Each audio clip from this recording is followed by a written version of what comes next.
up, y'all? It's your girl Sakina, and I'm back with another review. This is my review for Ready to Love. This is season 6, episode, I don't know because I can't remember, but y'all will see it in the title.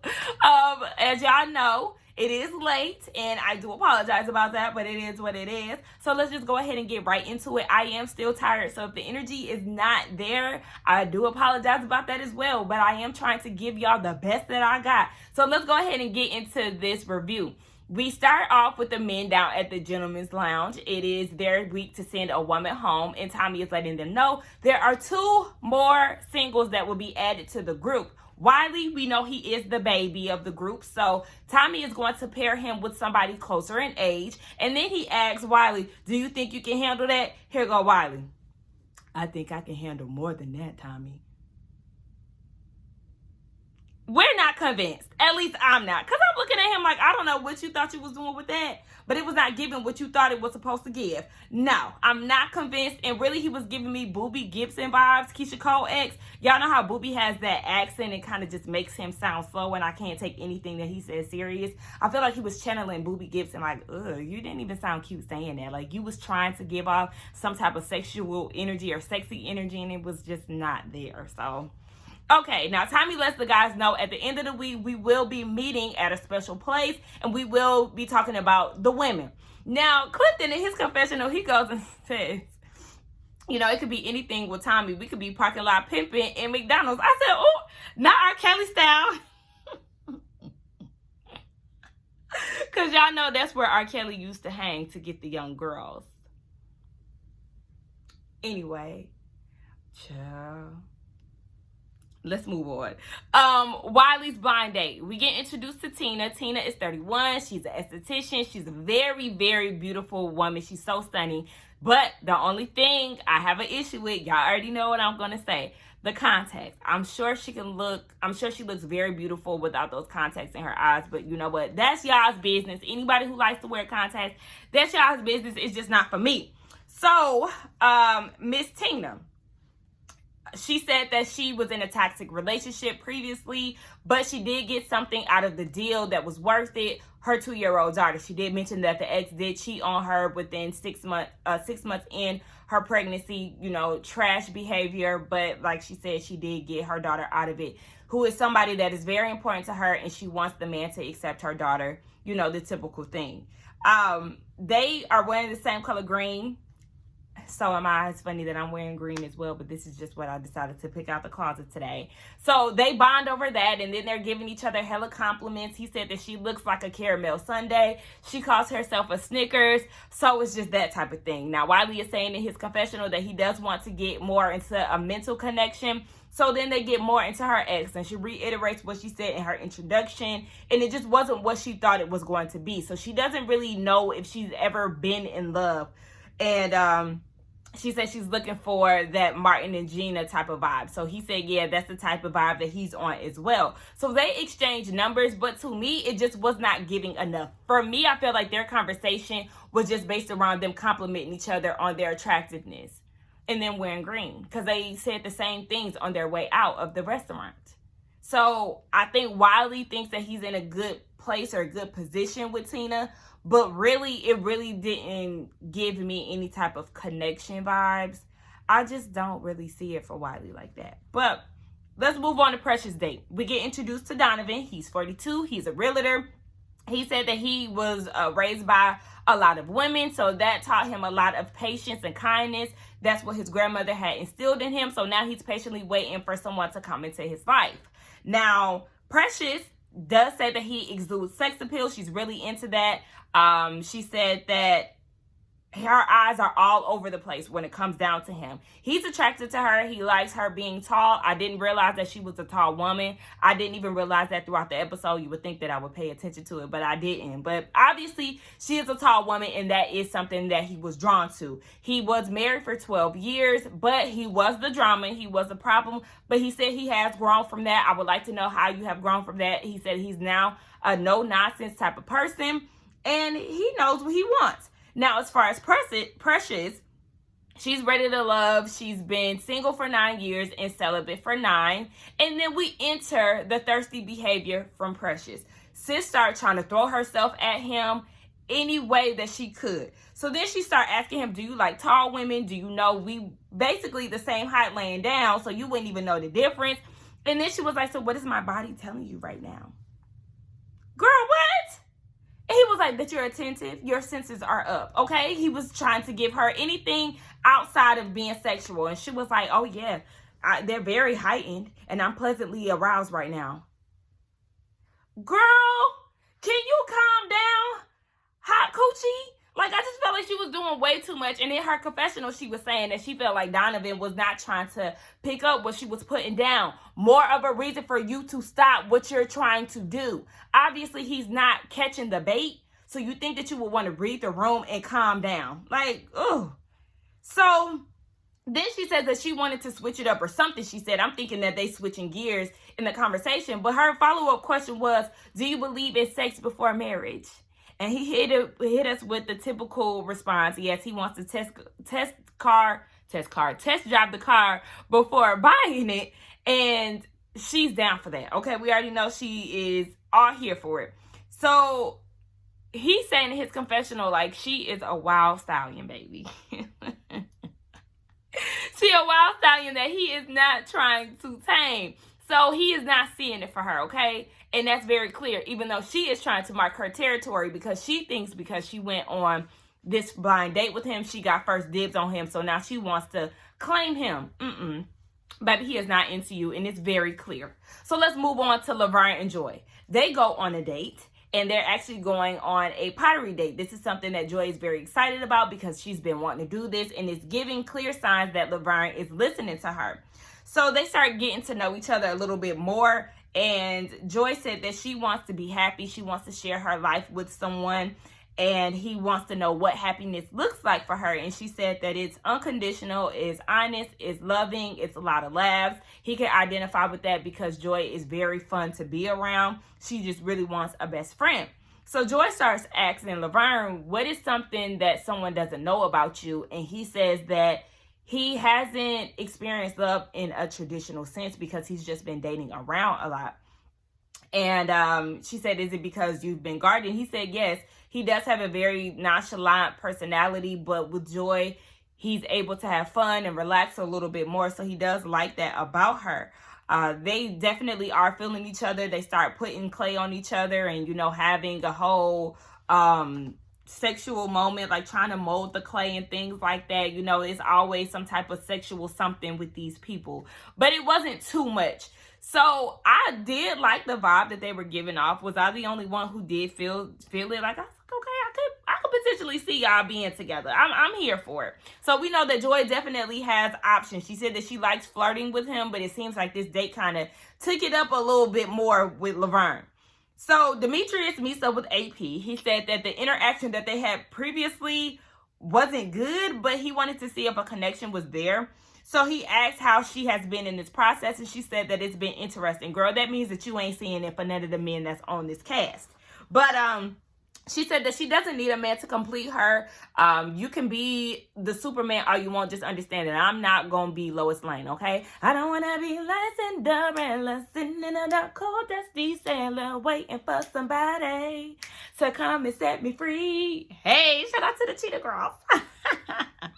So she gets into being affectionate because Demetrius wants to know if she has that in her. She said, yes, that's actually her love language. And then she gets into the topic of her husband that has passed and how she's a widow and how that does affect the getting to know somebody or the dating scene when you've lost somebody. She said it's challenging because you kind of lose a little hope. So he said that he was... the husband was 14 years older than her and she didn't see it coming. And Demetrius does appreciate her being open and honest about her situation, but it's just a homie vibe. It's not nothing romantic there. And really, I just feel like AP, before we got down to the end of the episode, I seen that she is going to be close to being on the chopping block because I just don't see her with anybody. I don't see her mingling enough. I don't know what it is, but it's just not there with her. And really with Demetrius as well, I just feel like his beard and bald head is the only reason why he's still there because he's really giving nothing. I don't know what episode we in. I want to say we might be in episode 4 and baby has not shown up. He hasn't. He hasn't given us anything outside his bald head, his beard, and him sitting somewhere in the background. Anyway, we get down to this pool party with the men. They arrive first, and they're picking up, or Paul is picking up, like, this is not just going to be us men lounging around at this party. Like, he already knows that the women are on the way. Eric is in the kitchen. He said, baby, I'm in my element. Don't come in here thinking that you about to come in here and cook with me and all of that. Y'all go handle y'all business, and I'm going to do my thing in here. I said, I know that's right, Eric. So then Tori asked the group of men, I think it was Demetrius, Clifton, Tori, and some of the other guys or whatever. They were asking, or Tori was asking, do y'all think that it's different now that we're older? Do you think the way that we love is different? And Demetrius was like, yeah, I used to think that sex was me showing love, but now I want to be more emotionally tied with somebody and be more vulnerable. And then here come Clifton. Is it Sunday? Cause y'all preaching the gospel today. Corny! Get out of here. I'm like, shut up. I hate when men be trying to get deep and it just don't be deep. It don't be penetrating. Like, you thought you said something, but I mean, what Demetrius said was not out of order. Like, that's his experience. But the way that Clifton responded, it was just like, you sure that you want to be emotionally tied with somebody and you want to be vulnerable? Because you had the opportunity to be, I was about to say emotional. I keep trying to say emotional. You had the opportunity to be vulnerable with Joy down at the restaurant, but you kept trying to make sexual jokes. So, bye, Clifton. Anyway, Tommy gets there. He arrives on a boat, child. And then he comes skipping in, trying to do some type of dance. I don't know if he was trying to do some type of Kappa dance because we know he is a frat boy. But I was like, what the fuck is this, Tommy? And then I was confused by the weather. Because why are we at a pool party and Tommy has on a blazer and a turtleneck? What's going on here? I'm confused. Anyway, he lets the men know that the ladies have arrived. They come in their best swimwear. I was really unimpressed. The only person that I really liked or stood out to me was Tina. I said, okay, girl, you cute. I like the little black with the black heels, girl. You're giving something, okay? So, he did tell them that this is it. No more blind dates. We locked in. Let's do what it do. I said, finally, because I thought this was just going to be an ongoing thing. And at this point, I was just like, all right. I'm feeling like we better get more episodes at this point because we finally have a set couple or a set cast. Talking about a couple, a set cast. So hopefully we'll get more episodes, but we'll see. We see that everybody's starting to mingle. The kid is talking with Donovan and he really likes her vibe. He said that she's very down to earth. We see that Tina is talking to Paul.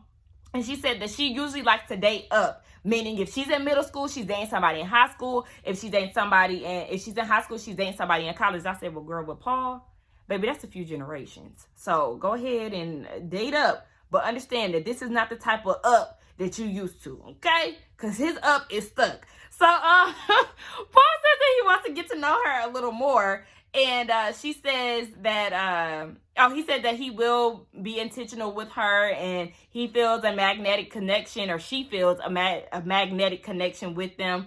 And Paul said, his philosophy with young girls is the younger they are, the more trouble they are. But he feels an old soul when it comes down to Tina. So he's open to it. He said, we should go on a date. They want to exchange numbers. And honestly, I could definitely feel Paul's energy. I liked his vibe in the setting with with Tina. It just was more calm. It wasn't him doing too much. It wasn't him asking those stupid questions that he usually asks. So if we can get this type of Paul, then I could deal with him. But the other Paul that we've seen in other episodes, I couldn't deal with because the questions were odd to me. But like I said, the person in my comments last week was saying that he is really the only guy who isn't giving off those sexual comments like a lot of the other guys are, and we can really appreciate that because it is a little too much that the guys are giving. Like, relax, and even the women, calm y'all coochies down. It's just way too much. So Eric and Dakia are in the kitchen. They're having a conversation, and she was like, if we were to entertain the thought of a relationship, we will have some differences. And he was like, will we? Well, I'm saying that because I know that I am going to be in a relationship with you. I said, oh. Okay, Eric. Say what? All right. Look, y'all feel my hair? Look at my hair. I'm feeling feeling the hair today because I did have my hair blown out over the weekend when I was hanging with Scotty and them. Hey, y'all. I hung out with them on Friday and Saturday. And then I know Josiah and Maddie, they had went home early. So we just hung out for Friday and Saturday. So yeah, I had a blowout and I just didn't like it. And I just went with the blowout because I needed to do something with my hair. Didn't like the outcome of it, but I just rocked it anyway. And then I came home after work yesterday and just threw a perm rod set in my hair. And if y'all watched my Married at First Sight video, I did come in there looking like somebody's mama with my perm rod set and my scarf on. But yeah, I'm liking how the hair is giving today. What it's giving today, because it's giving a lot better than what that blowout was doing. Anyway, I done got too much into my hair. I don't even know how we got there. But yes, so Eric is basically letting Dakia know that he is all in. He's into you, girl. It is what it is. And then enters Carmen. And she talking about, oh, what y'all got? I see y'all got 2 cast iron skillets. You just ruined the vibe, sis. Like, Dakia really isn't too fond of this, her interjection, because she feels like she will try to manipulate her way into Eric. And I was like, I mean, I could see a bit of manipulation with Carmen. Like, I would not put that past her. I don't know. It's something about her that would definitely give a little manipulation. So we find out that Eric and Carmen actually have history. He did cook for one of her events.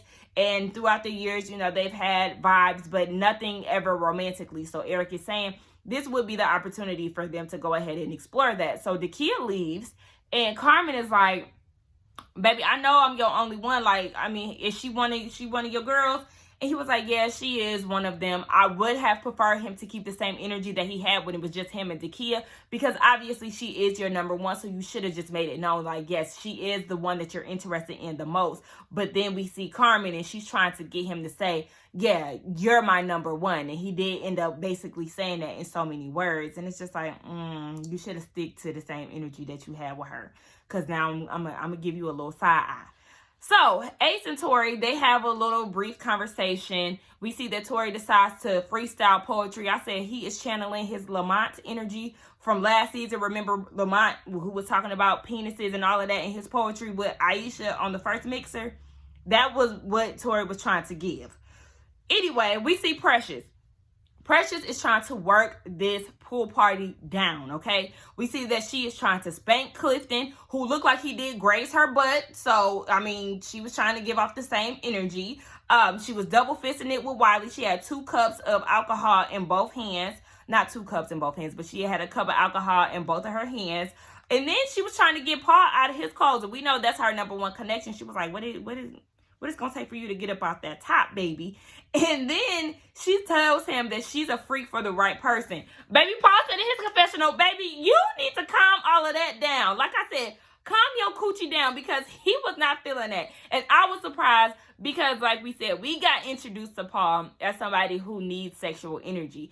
I don't know if Paul was saying that, like, to get people to pay attention to him, like he was using that sexual energy comment as like a draw, but we're not really seeing that from him. And like I said, I can appreciate that, but he isn't giving off that sexual energy that he claimed that he had. But that's fine with me, because the rest of the cast is giving just enough for you to go ahead and be who you are, really. So I agree with him, like, girl, calm down. And then we see her interaction with Demetrius, and I was kind of taken aback by this. I was very confused by what was happening between them, because she said something and it was kind of like he took offense to something. So we found her trying to explain herself to him. If y'all can break that down for me in the comments, because I rewound it a few times and I still couldn't understand what happened that made him kind of be a little offended to where she had to explain where she was getting her larger than life personality, or like her social like personality from. I don't know. In his confessional, he was saying that he knows her, and you know, she is this girl who likes to go out a lot and she's a socialite, blah blah blah, but that's not everything that makes up a relationship. And if that's where she is at this time, then that's not for him. But I was just kind of confused. I didn't like the fact that she was explaining herself to him, because I'm just like, what did you do? Like, girl, he ain't nobody. Anyway, so then we see Tori and Sabrina. He pulls her inside of the house. He gives her with 2 cupcakes, which I think is sweet because she's really into baked goods. So she's saying that he's very intentional and very transparent, and that's what sets him aside from Demetrius, who really isn't giving her much of anything. We see AP and Eric. They have a conversation. She's mentioning how she's ready to love, and she also mentions her husband that passed away again. I understand it's still somewhat fresh, but it is kind of giving off you're not over it. And Eric peeped that very quickly. Demetrius, he pulls Sabrina aside, and then he tells her that he wants to pursue her because he is aware that her and Tori have a connection, but he wants to take it up a notch. Now he wants to let her know that he's very into her. But for Sabrina, it is kind of weird because she is into Tori, so just having 2 guys compete with her or compete for her, child, get it out. I'm still sleepy, y'all, so I'm sorry. If I'm trying to get my words out, it's because I'm tired still. So, yeah, she said it's just very weird having 2 men compete for her attention. We see that Precious brings up Laverne and his standoffishness and how he hasn't been mingling with any of the ladies. And Carmen is like, yeah, like, I don't understand what's going on with him. And Demetrius even peeps that the energy is off with him. But he said, you know, he's just trying to chill and be in the moment. But, I mean, you are on a dating show, so you do have to mingle. And I kind of, because Precious said that he kind of has like a God complex and he wants the women to come to him. I could see why they would be kind of bothered by him. Now, Carmen, you don't feel him anyway, so I don't know why you chiming in. But like I said, I can see why y'all would feel some type of way about it, because on the first mixer, remember, he was planted in that seat and the women started to come to him. So, Laverne, what is that about? Baby, you're going to have to mix and mingle with the rest of the people, because I don't know why you think that you don't have to put in work. But I don't know. He just needs to get that together. Now, Clifton and Joy, they sneak off for a little bit, and it's just a whole bunch of sexual conversation. And I'm just like, have sex already. Y'all talking about being wet now. Just have sex and get it over with. Go on, fuck that nigga, get it over with. Hey, shout out to Future. Anyway, Tommy pulls the men to the side. They have a gentleman's lounge situation, and it's time for them to talk about the women that they're into. Wiley is interested in Christina. That's the new girl's name, but she goes by Tina. I don't really like Tina. No offense to nobody that's named Tina. I just would rather call her Christina because for some reason, y'all see I call her Tiffany. I don't want to get in the habit of that. But he said that, you know, the conversation was everything. They was just bouncing off of each other. Paul, he's also interested in Christina. Eric is interested in Dakia. We know he wants to lock that down. I said it's real funny that he didn't mention Carmen. Okay. Donovan is also interested in Dakia. Demetrius is interested in Sabrina. So is Tori. Demetrius said in his confessional, let the best man win. And we see that things is going to get a little spicy next week. Clifton, first person he mentions having a connection with is Carmen. And that is a total plot twist, because I was talking shit about baby Jesus last week and how she was saying that she was seeing it for Clifton. And I was like, well, girl, he ain't seeing it for you. At least that's what he told Joy. But obviously maybe she was the one who asked him out on a date, because he did say that he wasn't interested in her. Or maybe he was just saying that to ease Joy's mind or whatever. They went on a date. They was there for it. So, yeah. And we know that he's still very much so into Joy. Laverne is into Ace and Joy. And then we get into who they're not interested in. Donovan and Clifton, not into Precious. I say, oh, it's funny. Yeah, you went on that blind date with him and he said your name first, ma'am. He is not into you, Precious. Paul is not interested in Sabrina. Laverne is not interested in Sabrina and Dakia. I said that it's real funny that Laverne says that it's not fun being with them. But also remember, Dakia did tell us that she feels like Laverne is messy. So maybe that was his way of trying to retaliate. Maybe there's some beef going on between the two of them that we're not privy to. But I did notice that, like, oh, she ain't fun, huh? But everybody else thinks Dakia is really fun, very bubbly. Like, I'm actually liking her. more and more as the episodes go, because at first I was kind of looking at her like, girl, all you doing is talking about sex, but I could see a little bit more of her coming out. So shout out to Dakia. Clifton is not into AP because of the whole brother thing, and Eric was like, yeah, I ain't into her either. So Tommy was like, usually I'll be the one to tell the women that they gotta go, but I'm actually gonna have one of y'all tell them that they gonna get the boot. But remember, Tommy don't play about disrespect, so you want to do it respectfully. They gather all the women around. It's AP and Precious that's in the bottom. And I don't know if I predicted that last week. Let me go back and see. I might have just said it and didn't write it down.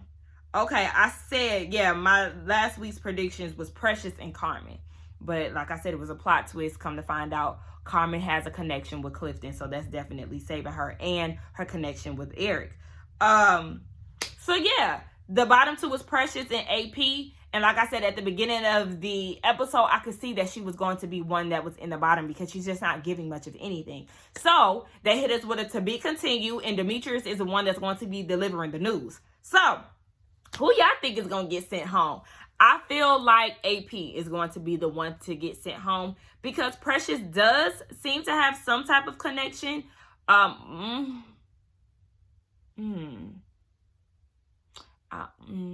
think Precious is going to be the one to stay. I think they're probably going to tell her to calm the coochie down, and maybe she'll be the one to stay, especially because she is the one that saved Paul. So maybe it's like an IOU situation. But I don't know, because a few guys did say that they were not interested in her. So you just never know. Y'all let me know what y'all think. For next week, if they do a men's elimination, who do I think would get sent home? Because now I'm feeling like Paul will be saved. I'm really feeling like Demetrius can go home, but we know Sabrina really likes him, so he'll probably be saved. So it might be Tori.